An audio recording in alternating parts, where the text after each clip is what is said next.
ಅರೇಬಿಯಾದ ಮೆಕ್ಕಾದಲ್ಲಿ ಘನಘೋರ ದುರಂತ ಸಂಭವಿಸಿದೆ. ಮೆಕ್ಕಾದಲ್ಲಿ 42 ಮಂದಿ ಭಾರತೀಯರು ಸಜೀವ ದಹನವಾಗಿದ್ದಾರೆ. ಬಸ್ ಡೀಸೆಲ್ ಟ್ಯಾಂಕರ್ ನಡುವೆ ಭೀಕರ ಅಪಘಾತ ಸಂಭವಿಸಿದೆ. ದುರಂತದಲ್ಲಿ 42 ಮಂದಿ ಭಾರತೀಯ ಪ್ರವಾಸಿಗರು ದುರ್ಮರಣವನ್ನಪ್ಪಿದ್ದಾರೆ.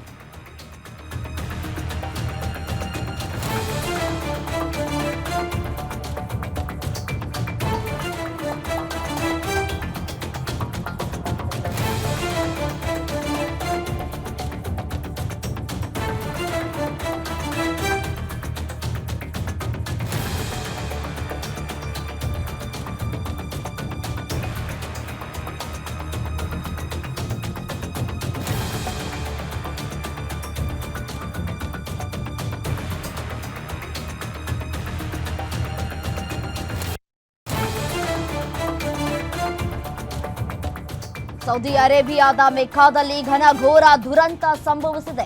ಮೆಕ್ಕಾದಲ್ಲಿ 42 ಮಂದಿ ಭಾರತೀಯರು ಸಜೀವವಾಗಿ ದಹನವಾಗಿದ್ದಾರೆ. ಬಸ್ ಡೀಸೆಲ್ ಟ್ಯಾಂಕರ್ ನಡುವೆ ಭೀಕರ ಅಪಘಾತ ಸಂಭವಿಸಿದೆ.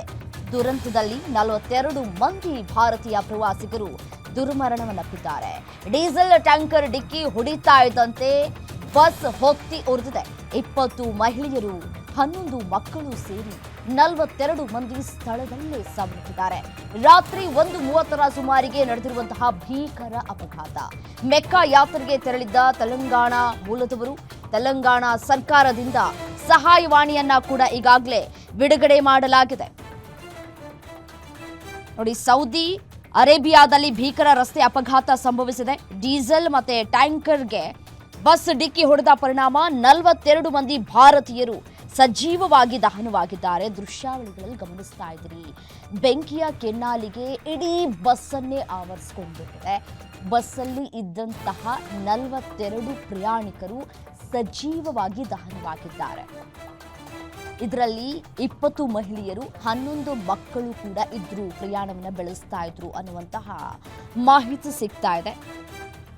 ನೋಡಿ, ನಿಜಕ್ಕೂ ಇದೊಂದು ಹೃದಯ ವಿದ್ರಾವಕ ಘಟನೆ. ಎಕ್ಸ್ಪೆಕ್ಟು ಕೂಡ ಮಾಡಿರಲಿಲ್ಲ ಈ ರೀತಿಯಾಗಿ ಅಪಘಾತ ಆಗತ್ತೆ ಅಂತ ಹೇಳಿ. ತೆಲಂಗಾಣದಿಂದ ಅಲ್ಲೆಲ್ಲೋ ಹೋಗಿ ಟ್ರಿಪ್ಪಿಗೆ ಅಂತ ಹೇಳಿ ಹೋದಂಥವರು ಇದೀಗ ಮಸಣವನ್ನು ಸೇರಿದ್ದಾರೆ.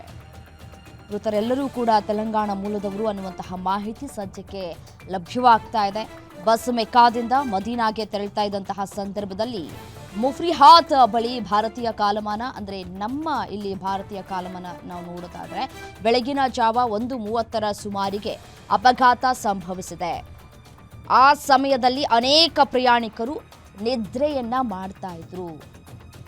ನಿದ್ರೆ ಮಾಡ್ತಾ ಇದ್ದಂತಹ ಸಂದರ್ಭದಲ್ಲಿ ಈ ಅಪಘಾತ ಆಗಿದೆ ಅನ್ನುವಂತಹ ಮಾಹಿತಿ ಲಭ್ಯವಾಗ್ತಾ ಇದೆ.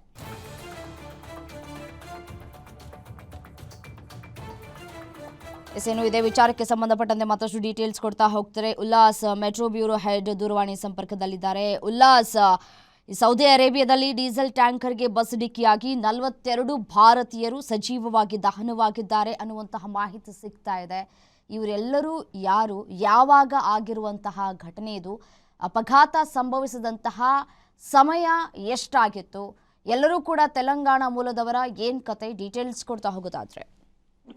ರಮ್ಯಾ, ತೆಲಂಗಾಣಕ್ಕೂ ಮತ್ತೆ ಈ ಒಂದು ಬಸ್ ದುರಂತಕ್ಕೂ ಎಲ್ಲಿಲ್ಲದ ನಂಟು ಅಂತ ಹೇಳಿದ್ರು ಕೂಡ ತಪ್ಪಾಗೋದಿಲ್ಲ.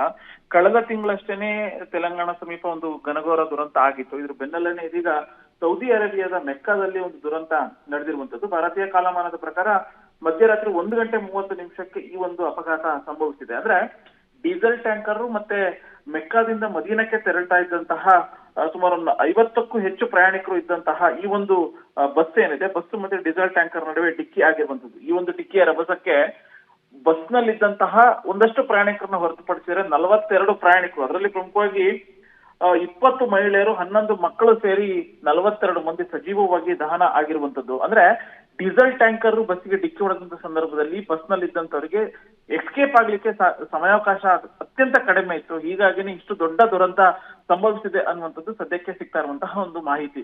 ಅದ್ರ ಜೊತೆಗೆ ಈ ಒಂದು ಘಟನೆಯಿಂದ ಒಂದು 2-3 ಜನ ಪ್ರಯಾಣಿಕರು ಪ್ರಾಣಾಪಾಯದಿಂದ ಪಾರಾಗಿದ್ದಾರೆ. ಸಣ್ಣ ಪುಟ್ಟ ಗಾಯಗಳಾಗಿದೆ, ಆಸ್ಪತ್ರೆಯಲ್ಲಿ ಚಿಕಿತ್ಸೆ ಪಡೀತಿದ್ದಾರೆ ಅನ್ನುವಂಥದ್ದು ಒಂದು ಕಡೆ ಆದ್ರೆ, ಮತ್ತೊಂದು ಕಡೆಗಳಲ್ಲಿ ಏನ್ ಸಾವನ್ನಪ್ಪಿರುವಂತಹ 42 ಮಂದಿ ಇದ್ದಾರೆ ಪ್ರಯಾಣಿಕರು, ಅವರೆಲ್ಲರೂ ಕೂಡ ಭಾರತೀಯರು, ಅದರಲ್ಲೂ ಪ್ರಮುಖವಾಗಿ ತೆಲಂಗಾಣಕ್ಕೆ ಸೇರಿದವರು ಅನ್ನುವಂತ ಒಂದು ಮಾಹಿತಿ ಕೂಡ ಸಿಗ್ತಾ ಇರುವಂತದ್ದು. ಆದ್ರೆ ಈ ಒಂದು ಘಟನೆ ಏನಿದೆಯಲ್ಲ, ಇದು ಮಧ್ಯರಾತ್ರಿ 1:30 ರಿಯಾದ್ನಲ್ಲಿರುವಂತಹ ಭಾರತೀಯ ರಾಯಭಾರಿ ಕಚೇರಿಯಲ್ಲಿರುವಂತಹವ್ರಿಗೆ ಈಗಾಗಲೇ ತೆಲಂಗಾಣ ಸರ್ಕಾರ ನಿರಂತರವಾಗಿ ಮಾತುಕತೆಯನ್ನ ನಡೆಸುವಂತ ಕೆಲಸ ಆಗ್ತಾ ಇದೆ. ಅಂದ್ರೆ ಇಷ್ಟು ದೊಡ್ಡ ಪ್ರಮಾಣದಲ್ಲಿ ಒಂದು ಬಸ್ನಲ್ಲಿ 42 ಪ್ರಯಾಣಿಕರು ಅದರಲ್ಲೂ ಪ್ರಮುಖವಾಗಿ ಭಾರತೀಯರು ಸಾವನ್ನಪ್ಪಿದ್ದಾರೆ ಅನ್ನುವಂಥದ್ದನ್ನ ತೆಲಂಗಾಣ ಸರ್ಕಾರ ಅತ್ಯಂತ ಗಂಭೀರವಾಗಿ ಪರಿಗಣಿಸಿದೆ. ಸೊ ಹೀಗಾಗಿ ಅವರ ಗುರುತು ಪತ್ತೆ ಕಾರ್ಯ ಏನಿದೆ ಅದನ್ನೀಗ ನಿರಂತರವಾಗಿ ಮಾಡುವಂತ ಕೆಲಸ ಆಗ್ತದೆ. ಜೊತೆಗೆ ಈ ಆ ಘಟನೆಗೆ ಸಂಬಂಧಪಟ್ಟಂತೆ ಇನ್ನಷ್ಟು ಮಾಹಿತಿಯನ್ನ ಕಲೆ ಹಾಕುವಂತ ಕೆಲಸನೂ ಕೂಡ ತೆಲಂಗಾಣ ಸರ್ಕಾರ ಮಾಡ್ತಾ ಇದೆ. ಇದಕ್ಕೆ ಪೂರಕ ಎನ್ನುವಂತೆ ರಿಯಾದ್ನಲ್ಲಿರುವಂತಹ ಭಾರತೀಯ ರಾಯಭಾರ ಕಚೇರಿಯ ಜೊತೆಗೆ ತೆಲಂಗಾಣ ಸರ್ಕಾರದ ಹಿರಿಯ ಅಧಿಕಾರಿಗಳು, ಚೀಫ್ ಸೆಕ್ರೆಟರಿನೂ ಸೇರಿದಂತೆ ಹಿರಿಯ ಅಧಿಕಾರಿಗಳು ನಿರಂತರವಾಗಿ ಸಂಪರ್ಕದಲ್ಲಿದ್ದಾರೆ. ಹೆಚ್ಚಿನ ಮಾಹಿತಿಯನ್ನ ಪಡೆಯುವಂತ ಕೆಲಸ ಆಗ್ತಾ ಇದೆ. ಜೊತೆಗೆ ಆ ಮೃತದೇಹಗಳನ್ನ ಭಾರತಕ್ಕೆ ಕರೆತರುವಂತ ವಿಚಾರಕ್ಕೆ ಸಂಬಂಧಪಟ್ಟಂತೆ ಬೇಕಾದಂತಹ ಏನ್ ಪ್ರೋಸೆಸ್ಗಳಿದಾವೆ ಆ ಎಲ್ಲಾ ಪ್ರೋಸೆಸ್ಗಳನ್ನ ಮಾಡುವಂತ ಕೆಲಸ ಆಗ್ತಾ ಇರುವಂತದ್ದು. ರಮ್ಯಾ, ಈಗ ತೆಲಂಗಾಣ ಸರ್ಕಾರದಿಂದ ಸಹಾಯವಾಣಿ ನಂಬರ್ ಅನ್ನ ಕೂಡ ಬಿಡುಗಡೆ ಮಾಡಲಾಗಿದೆ. ಅದರ ನಂಬರ್ ತಿಳಿಸ್ಕೊಡ್ಬಹುದಾ ಈ ಮೂಲಕ? ರಮ್ಯಾ, ಈಗ ಸದ್ಯಕ್ಕೆ ಸಿಗ್ತಾರಂತ ಮಾಹಿತಿ ಪ್ರಕಾರ ಆಗಿರುವಂತದ್ದು ಮಧ್ಯರಾತ್ರಿ 1:30 ಸೊ ಈಗಾಗಲೇ ಆಬ್ವಿಯಸ್ಲಿ ತೆಲಂಗಾಣ ಸರ್ಕಾರದಿಂದ ಒಂದು ಸಹಾಯವಾಣಿಯನ್ನ ಬಿಡುಗಡೆ ಮಾಡಿದೆ. ಪ್ರಮುಖವಾಗಿ ಸಹಾಯವಾಣಿ ಏನು ಅಂತಂದ್ರೆ ಅಲ್ಲಿರುವಂತಹ, ಅಂದ್ರೆ ಈಗ ಸೌದಿ ಅರೇಬಿಯಾದಲ್ಲಿ ಏನ್ ಘಟನೆ ನಡೀತು ಆ ಘಟನೆಗೆ ಸಂಬಂಧಪಟ್ಟಂತೆ ಇರೋಂತಹ ಮಾಹಿತಿಗಳನ್ನ ಕಲೆ ಹಾಕುವಂತದ್ದಾಗಿರ್ಬೋದು. ಆದ್ರೆ ಈಗ ಸಹಾಯವಾಣಿ ಏನಿದೆ ಆ ಒಂದು ಸಹಾಯವಾಣಿಯ ನಂಬರು ಈಗ ಸದ್ಯಕ್ಕೆ ನಮ್ಗೆ ಸಿಗ್ತಾ ಇಲ್ಲ. ಯಾಕೆಂದ್ರೆ ಬೆಳಗ್ಗೆ ಘಟನೆ ನಡೆದಂತ ಸಂದರ್ಭದಿಂದನೂ ಕೂಡ ಈಗ ಆ ಒಂದು ಸಹಾಯವಾಣಿಯನ್ನ ಕಲೆ ಹಾಕುವಂತ ಕೆಲಸ ಆಗ್ತಾ ಇದ್ರು ಕೂಡ ನಮ್ಗೆ ಈಗ ಸದ್ಯಕ್ಕೆ ಆ ಒಂದು ಸಹಾಯವಾಣಿಯ ನಂಬರ್ ಸಿಕ್ಕಿಲ್ಲ. ಆದ್ರೆ ತೆಲಂಗಾಣ ಸರ್ಕಾರ ಪ್ರಮುಖವಾಗಿ ಯಾವ್ಯಾವ ಭಾಗದಿಂದ ಮೆಕ್ಕಾ, ಅಂದ್ರೆ ತೆಲಂಗಾಣದಿಂದ ಯಾರ್ಯಾರು ಮೆಕ್ಕಾಗೆ ಹೋಗಿದ್ರು, ಸೌದಿ ಅರೇಬಿಯಾಗೆ ತೆರಳಿದ್ರು ಅನ್ನುವಂತ ಒಂದು ಮಾಹಿತಿ ಒಂದಷ್ಟು ಏಜೆನ್ಸಿಗಳ ಮೂಲಕ ಸಿಕ್ಕಿರುವಂತದ್ದು. ಸೊ ಆ ಏಜೆನ್ಸಿಗಳು ಸಹಾಯವಾಣಿಯ ಮೂಲಕ ಯಾರು ಅವರ ಸಂಬಂಧಿಕರಾಗಿರ್ಬೋದು ಅಥವಾ ಅವರ ಸಂಪರ್ಕದಲ್ಲಿರುವಂತವ್ರು ಯಾರು ಫೋನ್ ಮಾಡ್ತಿದ್ದಾರೆ ಅವರಿಗೆ ಮಾಹಿತಿಯನ್ನ ಕೊಡ್ತಿದ್ದಾರೆ. ಆದ್ರೆ ಆ ಸಹಾಯವಾಣಿಯ ನಂಬರ್ ಸದ್ಯಕ್ಕೆ ಸಿಗ್ತಾ ಇಲ್ಲ. ರಮ್ಯಾ, ಈಗ ಸೌದಿ ಅರೇಬಿಯಾಕ್ಕೆ ಇವ್ರು ಯಾವತ್ತು ಹೋಗಿದ್ರು, ಮುಗಿಸ್ಕೊಂಡು ಬರುವಂತಹ ಸಂದರ್ಭದಲ್ಲಿ ಈ ರೀತಿಯಾಗಿ ಆಯ್ತಾ ಅಥವಾ ಟ್ರಿಪ್ ಪ್ಲಾನ್ ಮಾಡಿ 1-2 ದಿನ ಆಗಿತ್ತಾ? ಏನ್ ಕತೆ, ಇದ್ರ ಬಗ್ಗೆ ಏನಾದ್ರೂ ಮಾಹಿತಿ ಸಿಗ್ತಾ ಇದೆಯಾ ಅಂತ ಹೇಳಿ? ರಮ್ಯಾ, ತೆಲಂಗಾಣ ಮೂಲದವರು ಅನ್ನುವಂಥದ್ದನ್ನು ಹೇಳಿದೆ, ಅವರೆಲ್ಲರೂ ಕೂಡ ಮೆಕ್ಕಾದಿಂದ ಮದೀನಕ್ಕೆ ತೆರಳ್ತಾ ಇದ್ರು ಅನ್ನುವಂಥದ್ದು. ಅಂದ್ರೆ ಸಾಮಾನ್ಯವಾಗಿ ಸೌದಿ ಅರೇಬಿಯಾ ಅಂತ ಬಂದಾಗ ಒಂದಷ್ಟು ಜನ ಟ್ರಿಪ್ಗೆ ಹೋಗ್ತಾರೆ, ಒಂದಷ್ಟು ಜನ ಮುಸ್ಲಿಮರ ಪವಿತ್ರವಾದಂತಹ ಸ್ಥಳ ಏನಿದೆ ಮೆಕ್ಕಾಗೆ ಅಲ್ಲಿ ತೆರಳ್ತಾರೆ. ಅಂದ್ರೆ ಅವರು ಎಲ್ಲರೂ ಕೂಡ ಟ್ರಿಪ್ಗೆ ಹೋಗಿದ್ರು ಅನ್ನುವಂಥದ್ದು ಗೊತ್ತಾಗ್ತಾ ಇದೆ. ಜೊತೆಗೆ ಅವರು ಕಳೆದ 4-5 ದಿನಗಳ ಹಿಂದೆ ಅಷ್ಟೇ ತೆಲಂಗಾಣದಿಂದ ಸೌದಿ ಅರೇಬಿಯಾಗೆ ತೆರಳಿದ್ರು. ಅವ್ರೇನು ಒಂದು ಪ್ಯಾಕೇಜ್ ಟ್ರಿಪ್ ಏನಿದೆ, ಟೂರ್ ಏನಿದೆ ಅದ್ರ ಮೂಲಕ ಅವರು ತೆರಳಿದ್ರು ಅನ್ನುವಂಥದ್ದು ಸದ್ಯಕ್ಕೆ ಸಿಗ್ತಾ ಇರುವಂತಹ ಒಂದು ಮಾಹಿತಿ. ಜೊತೆಗೆ ಅವರು ಇನ್ನೂ ಒಂದು 4-5 ದಿನಗಳ ಕಾಲ ಅಲ್ಲೆಲ್ಲ ಟ್ರಿಪ್ ಅನ್ನ ಮುಗಿಸಿ, ಅಂದ್ರೆ ಒಂದಷ್ಟು ಪ್ರೇಕ್ಷಣೀಯ ಸ್ಥಳಗಳನ್ನ ಮುಗಿಸಿ ಒಂದಷ್ಟು ಧಾರ್ಮಿಕ ಕ್ಷೇತ್ರಗಳಿಗೆ ವಿಸಿಟ್ ಅನ್ನ ಕೊಟ್ಟು ಆನಂತರ ಅವರು ವಾಪಸ್ ಆಗ್ಬೇಕಾಗಿತ್ತು. ಆದ್ರೆ ಮಧ್ಯರಾತ್ರಿ 1:30 ಮೆಕ್ಕಾದಿಂದ ಮದೀನಕ್ಕೆ ತೆರಳ್ತಾ ಇರುವಂತಹ ಸಂದರ್ಭದಲ್ಲಿ ಡೀಸೆಲ್ ಟ್ಯಾಂಕರ್ ಡಿಕ್ಕಿಯಾಗಿ ಈ ಒಂದು ದುರ್ಘಟನೆ ಸಂಭವಿಸಿರುವಂತದ್ದು. ಜೊತೆಗೆ ಆ ಒಂದು ಟ್ರಿಪ್ ಏನಿದೆಯಲ್ಲ, ಈ ಕೇವಲ 42 ಮಂದಿ ಮಾತ್ರ ಅಲ್ಲ, ಬೇರೆ ಬೇರೆ ಜನರು ಕೂಡ, ಅಂದ್ರೆ ಬೇರೆ ಬೇರೆ ಪ್ರವಾಸಿಗರು ಕೂಡ ಆ ಒಂದಷ್ಟು ಖಾಸಗಿ ಏಜೆನ್ಸಿಗಳ ಮೂಲಕ ಟ್ರಿಪ್ಗೆ ಹೋಗಿದ್ರು. ಸೊ ಅವರೆಲ್ಲರೂ ಕೂಡ ಸೇಫ್ ಆಗಿದ್ದಾರೆ. ಜೊತೆಗೆ ಆ ತೆಲಂಗಾಣದಿಂದ ತೆರಳಿದಂತಹ ಆ ಖಾಸಗಿ ಏಜೆನ್ಸಿ ಏನಿದೆಯಲ್ಲ, ಅವರು ಈಗ ಆ ಸಹಾಯವಾಣಿಯ ಮೂಲಕ ಯಾರ್ಯಾರು ಕರೆ ಮಾಡ್ತಿದ್ದಾರೆ ಅವರಿಗೆಲ್ಲರೂ ಹೆಚ್ಚಿನ ಮಾಹಿತಿಯನ್ನ ಕೊಡುವಂತ ಕೆಲಸ ಆಗ್ತಾ ಇದೆ. Ramya, okay, thank you.